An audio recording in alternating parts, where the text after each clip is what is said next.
Le peuple nigérien est aujourd'hui meurtri par un état d'insécurité généralisé, entretenu délibérément pour des raisons géopolitiques et géostratégiques.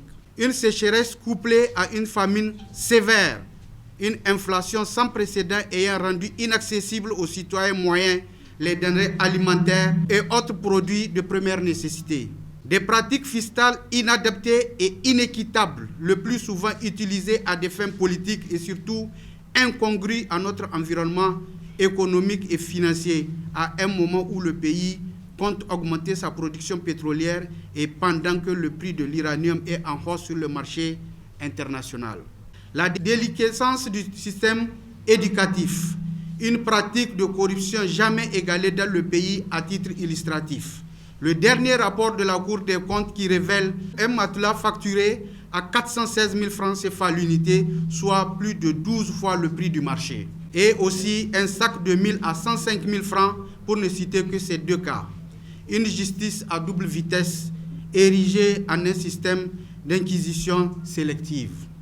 Comme si tous ces tares ne suffisent pas pour fragiliser les citoyens, les usurpateurs passent à la vitesse supérieure malgré les multiples avertissements érigés lancés par les forces vives de la nation sur cette énième violation de notre loi fondamentale par les représentants du peuple à l'Assemblée nationale. D'où le vendredi 22 avril 2022 qui restera à jamais gravé dans la mémoire collective des Nigériens comme une date fatidique consacrant le retour aux années d'aveuglement et d'occupation.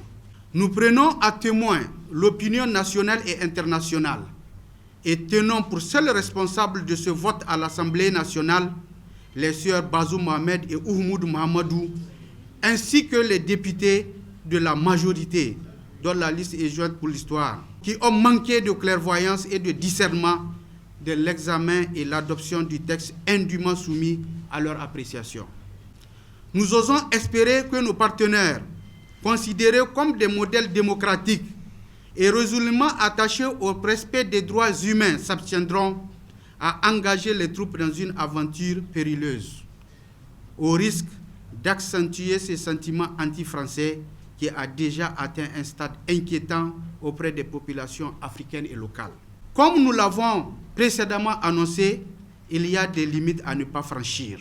En réponse à la modification de l'axe 1 de la déclaration de politique générale par les députés qui viennent entériner l'exécution de ce projet funeste et méprisant à l'égard du peuple nigérien, nous n'avons qu'une option de lutte, la résistance citoyenne permanente.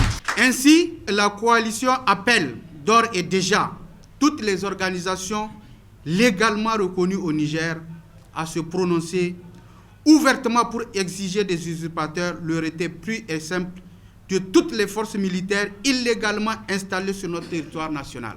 Ces militants sympathisants et tous les patriotes sincères à s'opposer par tous les moyens légaux avec des actions salvatrices à la hauteur de la forfaiture engagée qui braderait ce qui reste de notre souveraineté nationale chèrement acquise de haute lutte et les sacrifices des dignes fils de la nation.